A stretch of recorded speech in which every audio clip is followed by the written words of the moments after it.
Hey, fellow patriots, I'm Bree. And I'm Blaze. Some call me Pa. It has been said that we have 4 boxes to keep ourselves free. These are the soapbox, the ballot box, the jury box, and the ammo box. And we are the 4th box. We are here to arm you with enough information, resources, and skills to take back your freedom, increase your self-sufficiency, and inspire you to join in the fight against tyranny. Thomas Jefferson said, "Eternal vigilance is the price of liberty." Thank you for joining us and for joining in this fight. Welcome back to the 4th box.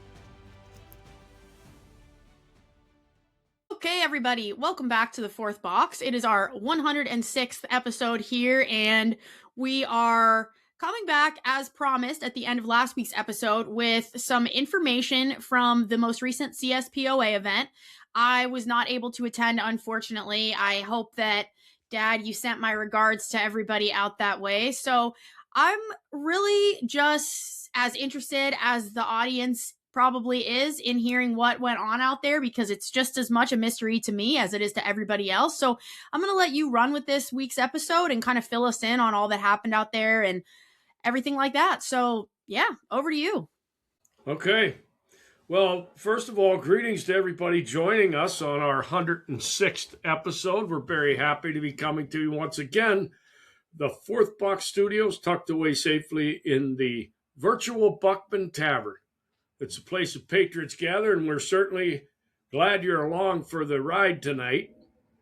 We'll get into the event here in a few moments, but I just want to point out it's been a real whirlwind of activity since the first of the year, with now our 2nd podcast recording. Also, the opportunity we had to spend with the friends at the Patriot Pulse podcast back a few days ago, and hopefully we're able to get that posted up on our website. I think Jim was able to get us up on his, so we were very thankful for that opportunity. And now with the recent returning from the state of Washington to the event just mentioned, it's been a very hectic start to the beginning of 2026. And we continue to be hopeful for positive things coming. And the event out there was hopefully part of that. So for the toast tonight, going to toast the folks over at Patriot Pulse who had us on. Thank them again for that opportunity. But even bigger than that, as we learned today, our friends Jared and Mike, in particular Jared, will be appearing at the state capitol of South Dakota in Pierre. And he will be speaking on behalf of South Dakota landowners. And this is, again, on one of the topics that we've had Jared and Mike on a couple of times, and hopefully going to get them back on again, related to pushing back against the carbon capture fiasco, charade, whatever you want to call it, pretentious crap they're ramming down our throat in an effort to continue pushing the green agenda, taking carbon dioxide out of the air, which is a byproduct from the biofuel being produced by all the corn and stuff out there, which, as we know from previous discussions, is needed for the success of anything living and green. Carbon dioxide is a necessity, but somehow or another, they're able to buffalo or buy the politicians into running these pipelines up through the Dakotas and spread out over those states in the Midwest where they are capturing carbon dioxide and going to sequester it underground. So Jared, one of my very dear friends, and I know yours as well, Bree, is up there today at the state capitol. My hat's off. I've been texting him back and forth. He's going to try to get us a link that we can post up in support of those folks out there. But hats off to those guys. They just continue to soldier on.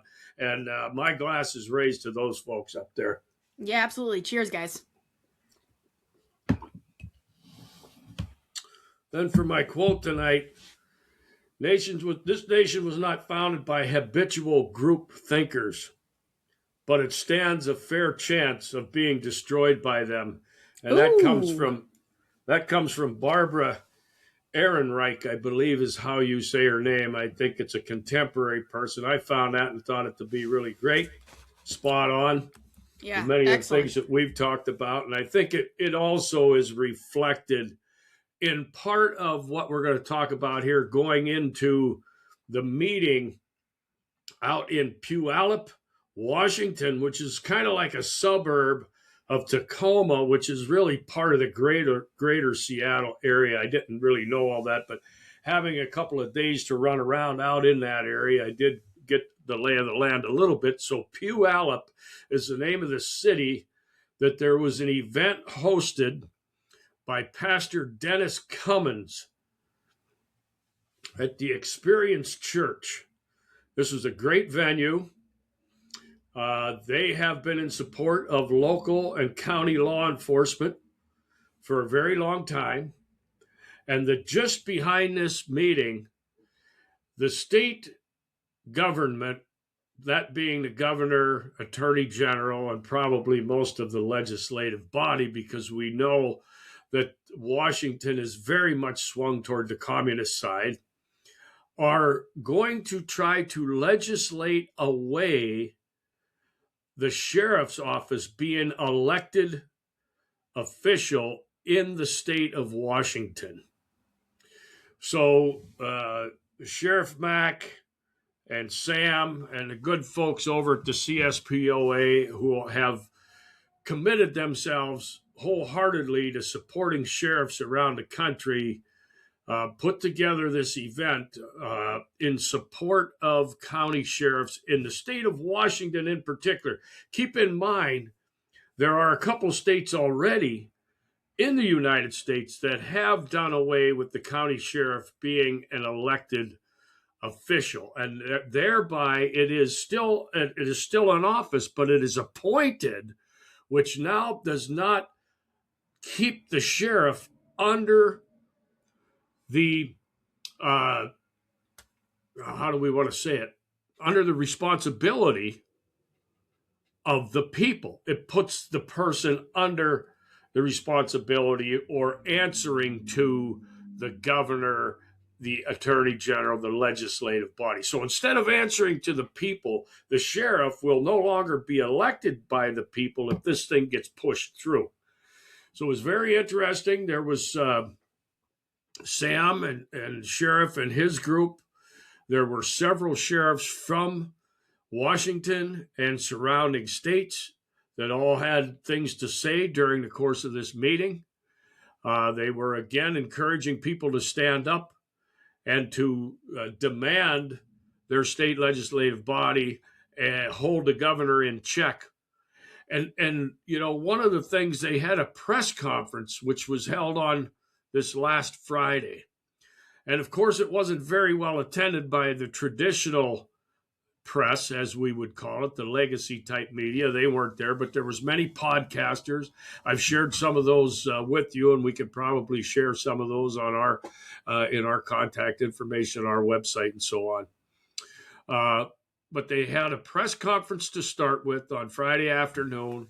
That went for a couple of hours. I did have an opportunity to pose some questions to the panel that was assembled and put on a brief discussion prior to the press conference. And they were some notable people up there, in addition to the pastor, C.L. Bryant, who is a wonderful orator, who has sat on boards of Freedom Works, has sat on advisory boards for Trump in the previous administration. He's a pastor out of Florida. He was the MC. Patrick Byrne was out there. Sheriff Mack was out there. General Mike Flynn was out there, all in an effort to get the community and the state awake to what is happening. And then that evening, they had a training session, and again on Saturday, which I was not able to attend on Saturday as I was flying back home. But there was, it was a venue I would suspect held probably 400, and it was standing room only. So that was a very good sign that there was a lot of people from the community that came out in support of the sheriff, which is enshrined, I believe, and I questioned the sheriff whose name is Swank out there in the county. And just to give you a little backdrop, this venue where it was held is in Pierce County, which is directly south of Seattle. It's the second largest by population county in the state. It has 1.1 million people, so the sheriff's office has a pretty big job in that area. And the venue was filled for the event that night, so it was good to see that there's going to be people out there actively supporting these sheriffs. Conversely, out front on a main thoroughfare was a group of protesters, as you might suspect, in the state of Washington.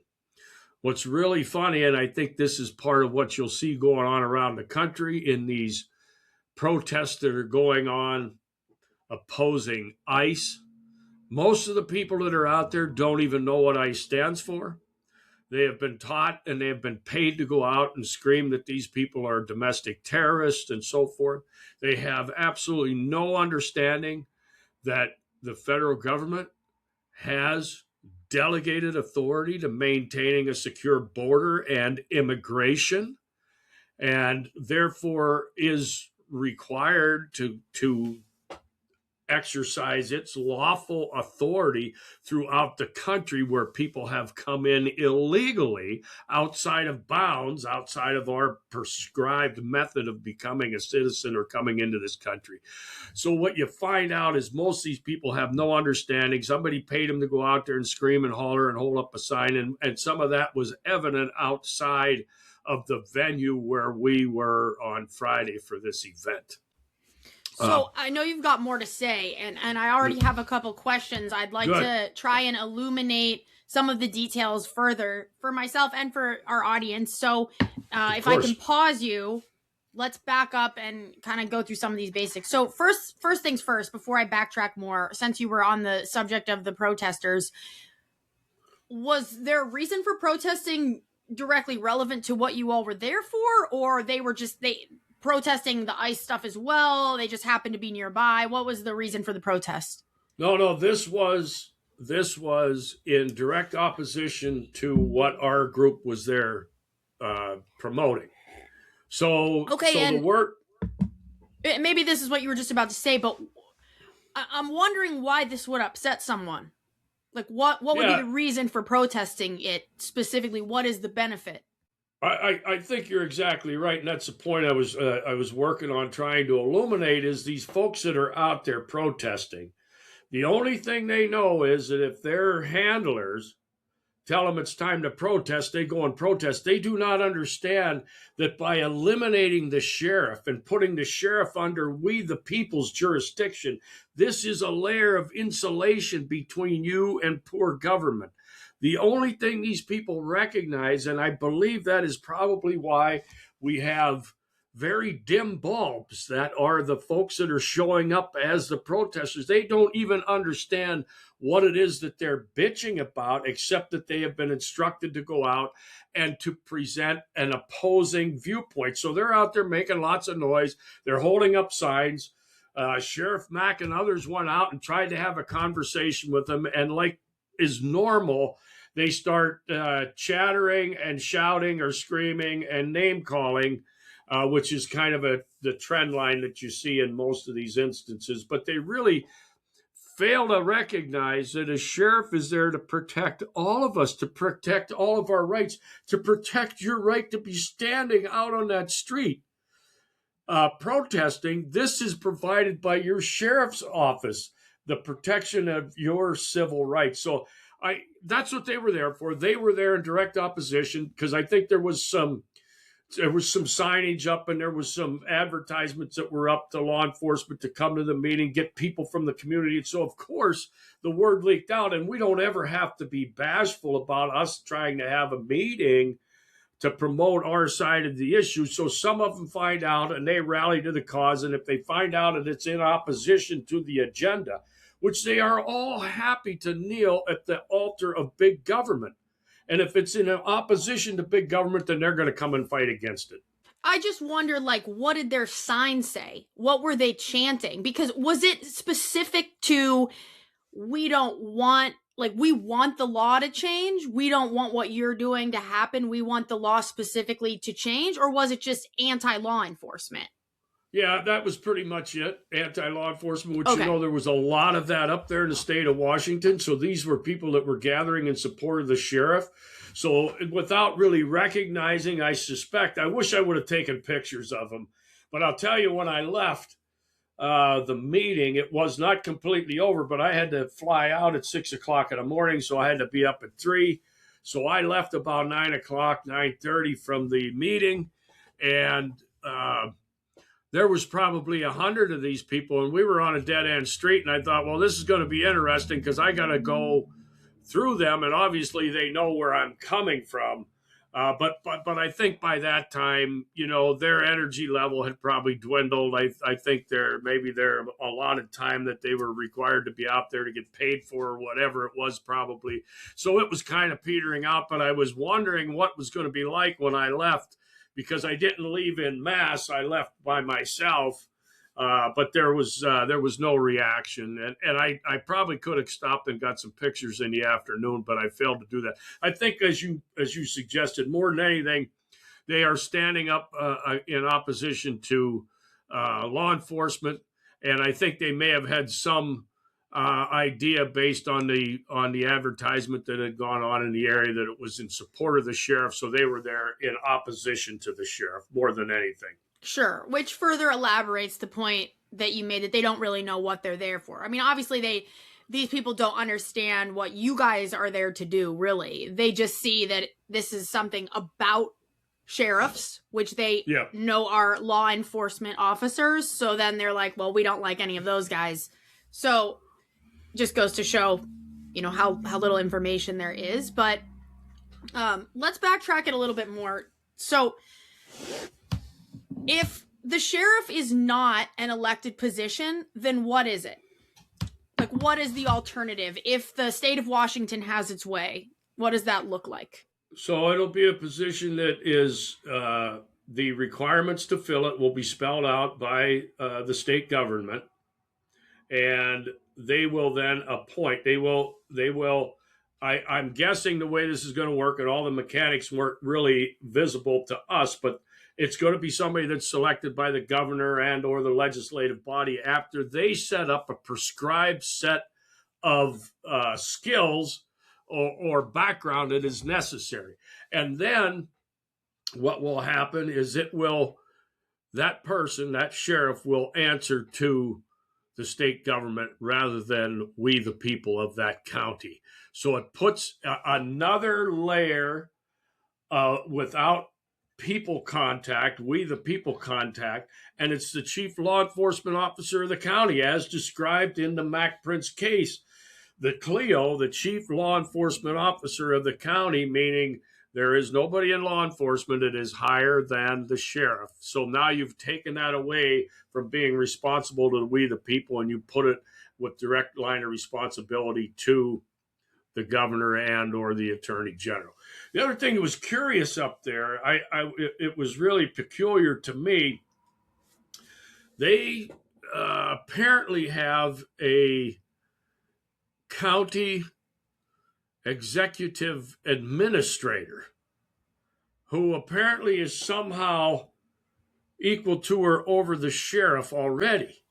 And my understanding of the chief law enforcement officer is that is a position within the executive branch. They don't make law, they don't judge law, so they execute the law. So if you are the chief law enforcement officer, the chief executive, how can there be an executive administrator in the county that is equal to or higher than the sheriff? So that was something I did not get to pose a question during the question and answer period after the press conference.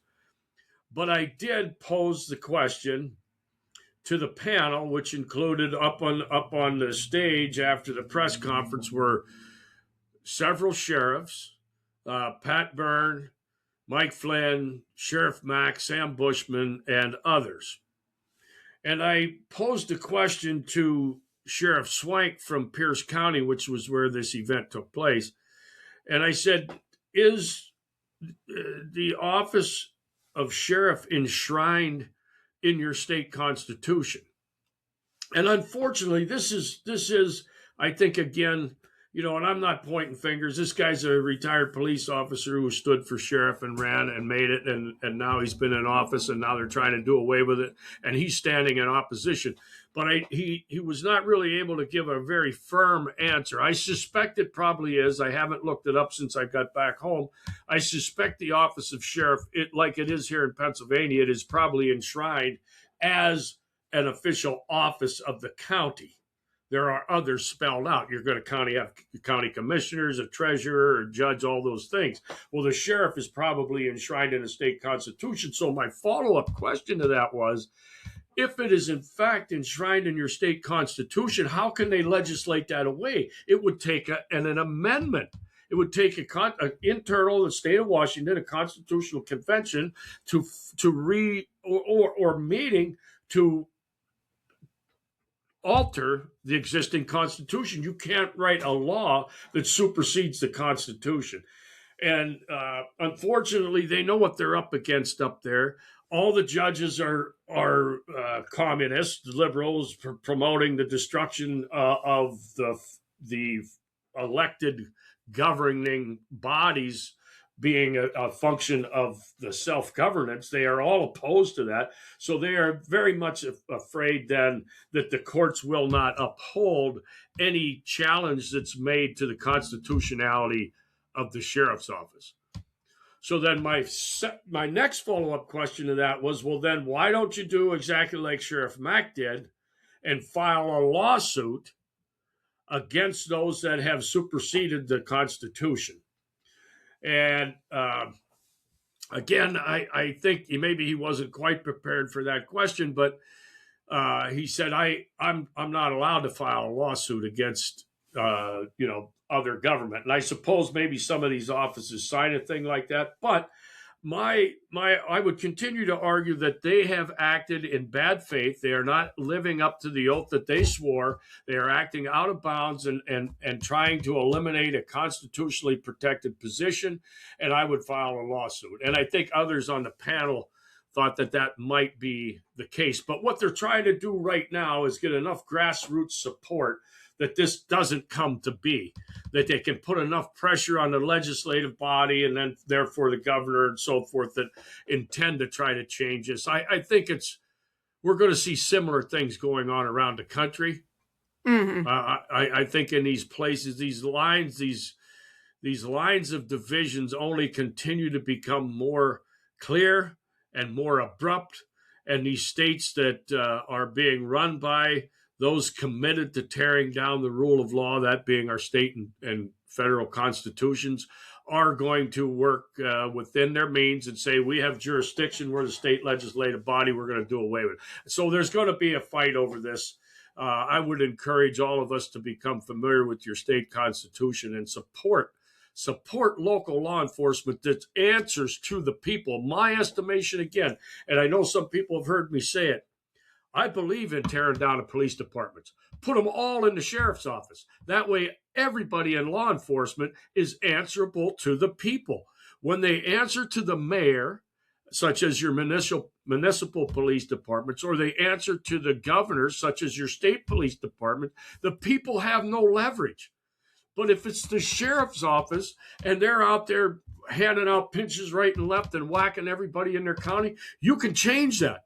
You can recall that sheriff. You can put a new one in. There is leverage. When it is handed down by a municipal authority that is unelected, as such as the chief of police, we have no leverage. So I would rather see all the police be done away with and all of that authority be placed back into the hands of the sheriffs.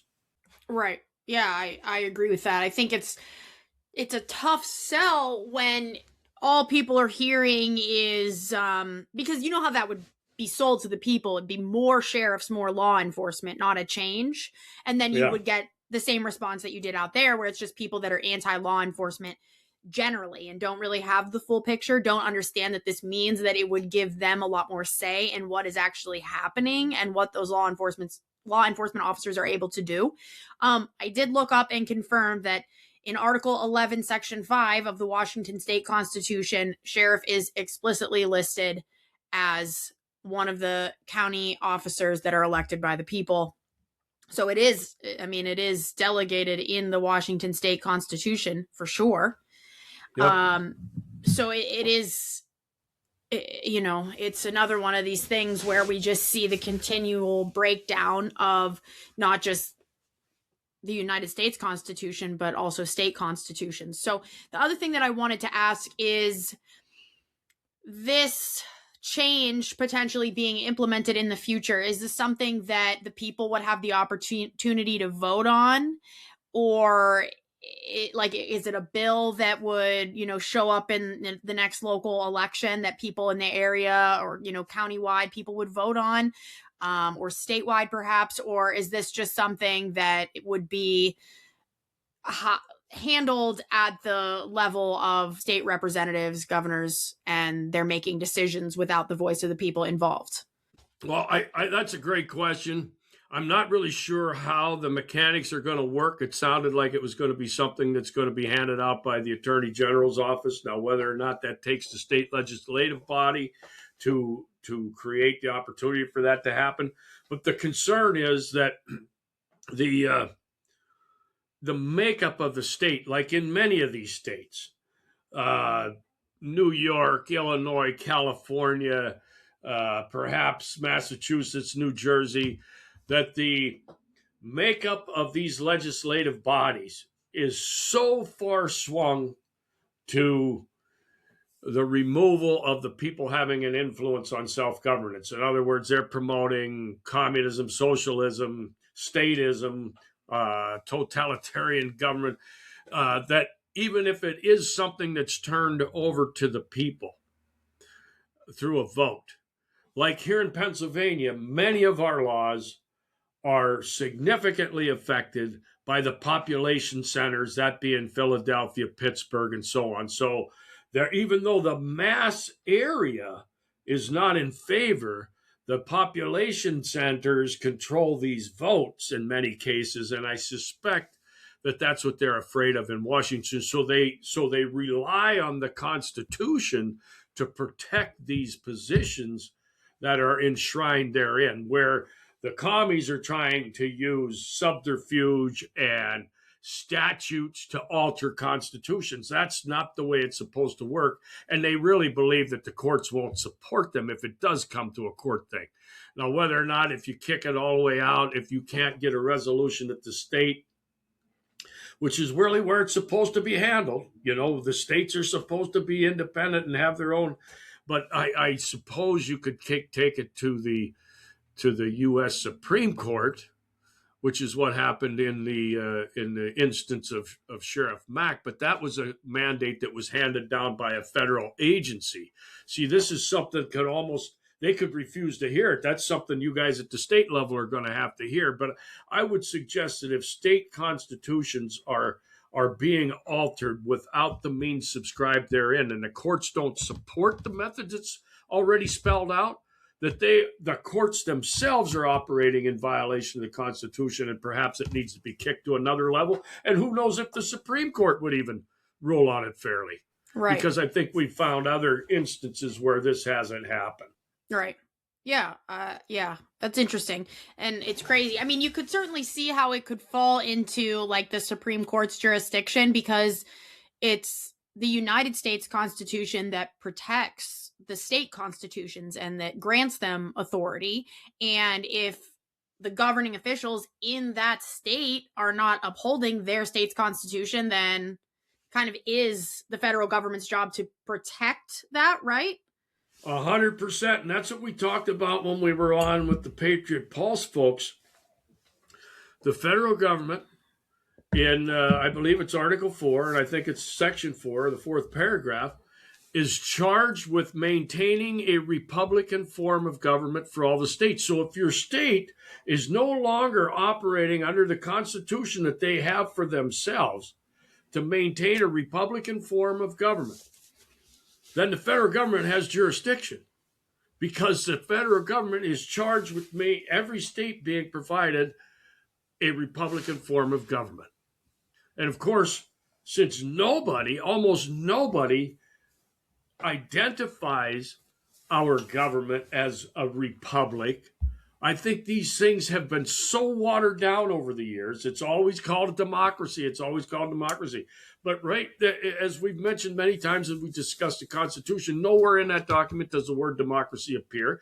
It's designated as a republic, and the federal government is charged with maintaining a Republican form of government for every state. So that's a good point.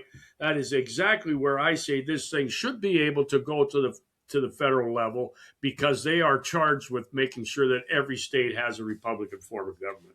Right. Yeah, exactly. So another question that I had, and maybe this is going to be a speculative answer. Maybe there's really no way for you to answer it with enough knowledge of the situation, but I'm going to ask it anyway. So obviously you said that some of the county sheriffs were in attendance. That's great. Clearly they care about this too. That's important. But I imagine not every county sheriff could make it for a number of reasons. Some time, some probably distance. And others probably just didn't want to be there because they don't stand in support of it. What I'm wondering is that for that last group, those types of sheriffs who don't support it, is there a reason that they might benefit from the change? Yeah, that's a good question. When you're at the county level, county sheriff, their salaries and all of those sort of things are dictated by the county commissioners. If you come under the responsibility of the state level, maybe there is through compensation or other benefits, maybe you're put on a state health insurance. I don't know. Like you said, it is completely speculative. I do not know. I think probably politics, the politics of your county, probably has as much to do with it as anything. Yeah. I think once the folks are so brainwashed that they're going to go along with whatever the agenda tells them to go along with, that the county sheriff would probably have a hard time explaining to people who are not going to be willing to listen that it really behooves you to have me in a position where I'm answerable to you, the constituents, rather than answering to somebody at the state capitol. It's really in your best interest to have it this way. I think it's a tough sell because these folks have been told that, whatever the agenda goes for, they're going to go for it, even if they don't understand the mechanics behind it. So I'm sure there were some that didn't come because politically it was not going to be good for them. Sure, yeah. I'm sure, as you suggested, also there's some that did not come because they were probably tied up with other matters that have to do with law enforcing in their community, in their county. Maybe there was some that didn't know, but I suspect within the sheriff's organization of that state, and every state has an association of sheriffs, I suspect that it was probably sent out as a notice. I think there's probably some politics at play that may have had a lot to do with not all of them being there. And I don't even know how many counties are in the state of Washington, but there was only a handful there that I'm aware of that were actual sheriffs from the state of Washington. There were sheriffs from other states as well. Sheriff, I know at least from Idaho. There was people there from Arizona, other places out in the West. Then there was a couple of us there from Florida. Not sheriffs, but a couple of other folks that were there interested and wanted to participate and stand in support from Florida and other places out east. But most of it was from that general part of the country. Mm-hmm. Yeah. Okay. Interesting. So, anything that you learned or heard or anything that you feel is interesting to share with our listeners that, we didn't get to hear ourselves? Yeah, well, I think it has significant ramifications for the rest of the country, particularly in those states that are blue or purple or leaning blue, that this may be something that they're going to try to organize to push through at a bigger level to get other states. This is really a tearing down of the rule of law, of positions that were designated all the way back at the founding days. The office of sheriff, as was described at the meeting and other meetings that we've attended, goes back hundreds and hundreds of years, maybe 1,000 years. It was called the Reeve, was a law enforcer of the Shire. So Shire Reeve, and in those days in Old England, was answerable to the Baron or the Duke or the King. When we in this country set up what was the Shire Reeve, they're becoming the sheriff, we made that position answerable to the people of that county. That was unique to this country, and now they're trying to tear it back down, which puts more and more control in the hands of state and federal government, which is something that we are pushing back against. We want the people that have the biggest amount of control over our lives to be at the local level where we have the biggest opportunity to interact with them. The more laws that come out of your state capital and the more laws that come out of Washington, the less ability we, the people, have to change it. We are opposed to that. And the communists think that somehow they're going to benefit by allowing these things to come down from on high, either at the state level or the federal level.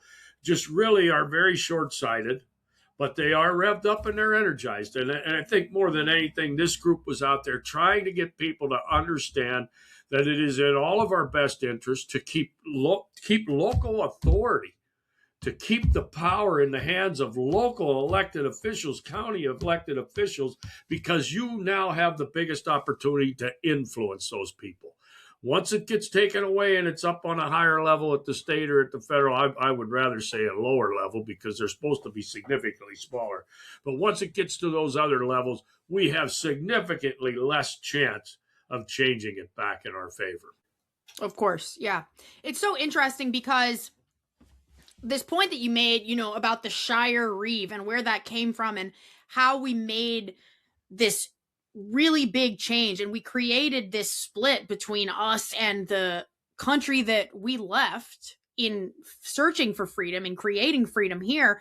One of the biggest components of that was this very thing, this position that instead of answering to the government, answered to the people. It was like a signifier of what our country was meant to represent.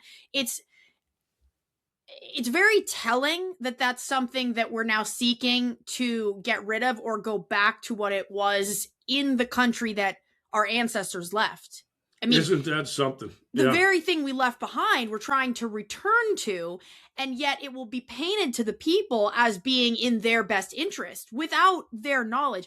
Now, this is a very younger generation response solution to the problem, but I'm going to give it to you. I think we should just change the name of sheriff back to Shire Reeve, because I think that people hear the name sheriff and just think about it as another police officer, and they don't really know how to differentiate. And in some states, that's fair to say, it really isn't different, which you brought up early in the episode. But I think if you hear the name Shire Reeve, you go, oh, that's interesting. What is that? Like, what does that mean? And, maybe you start asking questions and you find that it's not a police officer. It's something else entirely. And then maybe you recognize that the benefit of it is for you. And then you maybe are a little bit more inclined to protect that thing. So, perfect solution? Probably not. But I actually think that this could be something. So that's like my 2 cents. I like it a whole lot. In fact, I'm gonna at some point here tonight, I'm gonna write down that recommendation and I'm going to send it out to Sam and to Sheriff Mack and start promoting the idea of either changing the name to Shire Reeve, i.e. the county protector. Mm-hmm. That's what I would say. This is the county protector of the people. Somehow, that's a great point. Somehow we have to shift the focus, because I think you're exactly right. Many people just think, well, it's the sheriff. It's another cop out chasing me down. Really, as they described out there during that press conference, they said, how many people would rather be stopped by a sheriff's deputy or a municipal or state police officer? And everybody raised their hand. I'd rather be stopped by the deputy, because he is not out there working for the mayor or working for the state in an effort to generate revenue. Right. He may be out there conducting honest patrol work. So I think that is a great, great point. I'm going to try to put that in a concise letter to Sam and to Sheriff Mack out at the CSPOA and say, I think this is a great idea. If we can reframe this title to Shire Reeve, it's going to cause people to stop and become maybe a little bit more interested instead of just thinking it's another cop on the beat. And another analogy, as you were describing that I thought I wanted to bring forward while we were talking about this is I'm sure many of us have either read the book Robin Hood or saw the movie, any number of different versions, even the cartoon version. You might recall the sheriff was the henchman of the king to come out and squeeze the taxes out of the poor folks. And I think if you allow the sheriff to go back under the jurisdiction of a higher governing body, that's the kind of treatment you can come to expect. If the sheriff answers to the people outside of the higher governing body, you can expect a little more fair treatment. And I think this is something that has to be explained. I think you bring up a great point. I think a lot of people look at it as just another cop. And if you can change that perception a little bit, it would probably be most helpful in preserving and the office of sheriff as it is enshrined in our constitutions. Yeah. That's a great point. I mean, this is all just such a classic example of how the American people have been duped into believing one thing, which then ultimately their ignorance, for lack of a better word, on that subject leads to their demise. It's so crazy to think that the only way that the sheriff becomes just another cop is if you let this type of law go through. Right now, they're not. Right now, they don't have to be that thing. But we can turn them into just another cop, just another governing body, just more big government. We can turn them into that if things like what's going on in Washington play out there, play out in other states. So right now, you brought up the point that they asked that question, who would rather be pulled over by a sheriff or the sheriff's deputy? Everyone in the room. You ask that question to everyone in the country, people are going to say neither, because now the things are synonymous. So they understand no difference. Yeah. The education isn't there. I don't think. I think people don't understand the difference. And I think there has to be some way of sharing that information on a broader scale, because, when you think about those protesters outside of that event, if they hate law enforcement, then they're there for the wrong reason. Because what you guys were trying to do was not create more law enforcement or increase the power of the people that those people on the street probably really don't like. They don't really know what you guys stand for, what your message is, what the sheriff is meant to be doing for them. They don't know. And you brought it up that this is the case with many, many protesters, but is it different with just everyone else sitting in their homes not protesting? Probably not really. So, yeah. These things will just keep sliding on through and sliding by. And when they happen, people will say, awesome, that seems like it's good for us, unless the education happens preemptively. So, yeah, I mean, it's really great that they did have such a great turnout and that you were able to attend, and, that these things are being talked about, at least by some groups. Yeah. Well, I honestly think your suggestion is worthy of further investigation. I think it needs to be bumped up and talked about and seen how that whole idea can be promoted. We need to change the perception that the sheriff is just another cop. Let's call him the Shire Reeve. Let's call him the county protector, and maybe that then cast a different light on that view that it's just another cop. I think that's a great point. Yeah, for sure. So, anyway, yeah. What else did you have, if anything, on all that? Well, that was pretty much it. In summary, again, many folks asked about you. I think you are recognized among some of those folks as somebody that does have a connection with the younger generation, and certainly were missed out there as a participant. And I missed you being there with me as well, because just like this point you brought up, I think there is a perspective that I wasn't able to bring, but you just brought it out, and now it's a very good point. It made a lot of sense. So it was a good meeting. It was a good turnout. All ended peacefully, from what I'm told, and they're going to continue to support the sheriffs up there in the state of Washington. We're going to ask our listeners, viewers, to do the same. Support your local sheriff. Understand there is a difference, and your sheriff is answerable only to we, the people of that county. And that's a big distinction between that and your local cop. So if you want somebody that's standing there that's going to answer to you, you want to stand in support of your county sheriff. Lastly, a note I seen unrelated, but I thought it was worth mentioning because we can tie it in. Just brand new, come off the press here moments before we got on for this podcast. A Gallup poll came out and said that 27% of the country identifies as Democrat, 27% identifies as Republican, 45% identify as independent. This is huge. What this is saying is that the entrenched political establishment parties are losing their grip. We need to keep pushing this forward. Keep pushing it. Do not attach yourself to a party. Attach yourself to liberty. And it appears to me through this poll, if as much as we can trust them, that if these are good numbers, that there are significant people in the country that are starting to recognize the two-party system is really one party, red and blue sides, red and blue wing, but it's one party working together. And there appears to be a shift toward more people recognizing that this is a good sign. We need to continue to promote that idea, get out from under that party line talk, make your own mind up, stand for liberty. And if the party is no longer associating itself with the principles of liberty, distance yourself from that, detach yourself from that party, and take an independent stance or a libertarian stance or a constitution. Do anything but to get out from under these party politics, because this is exactly what put us in the position we're in today. So I'm hopeful that that is the needle moving a little bit the other way. 45% now designate themselves as an independent or unaffiliated with a major party. That is good news. Yeah, that's amazing. And it sure sounds right to me, even give or take some variance for, whatever inaccuracies happen in these polls. That's still a really, really great sign that we're headed in the right direction. And just like in the very first and second episode of this podcast, one of the big things we discussed is that people are moving away.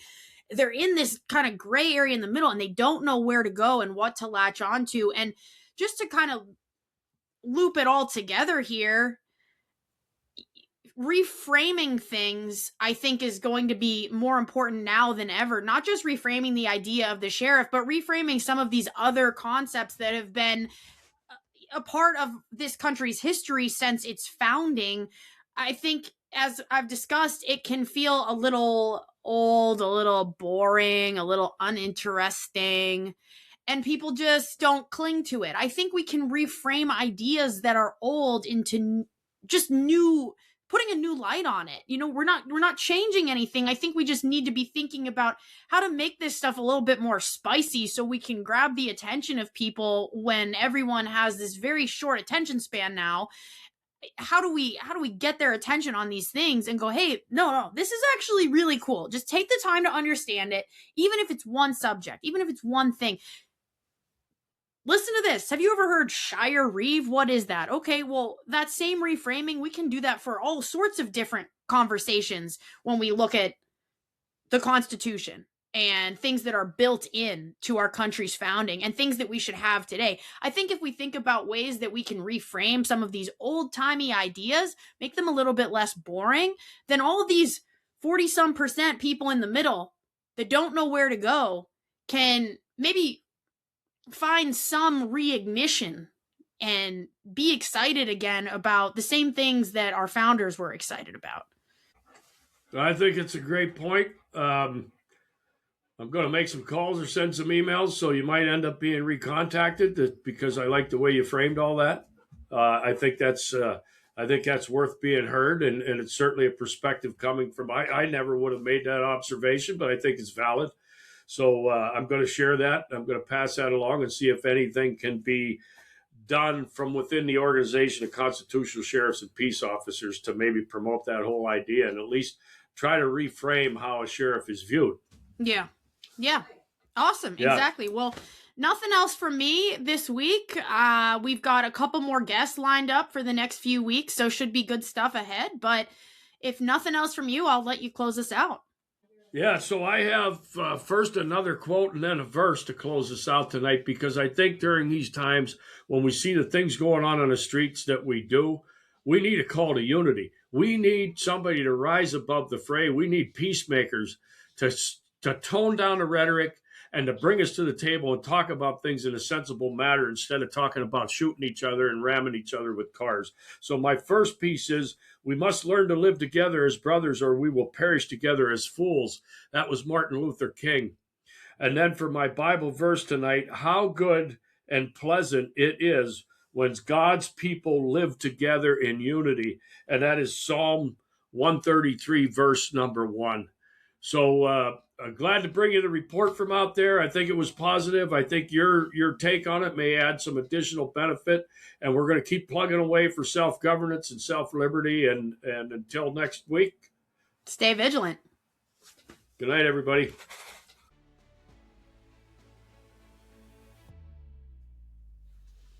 Thank you so much for listening. We really do appreciate the support and truly love getting to share this message with anyone who wants or needs it. The best way for you to support the show is to subscribe, add a rating, and share with everyone you know. You can find us on Instagram, X, and at thefourthbox.com. We'll see you next Thursday at 6 p.m. Stay vigilant.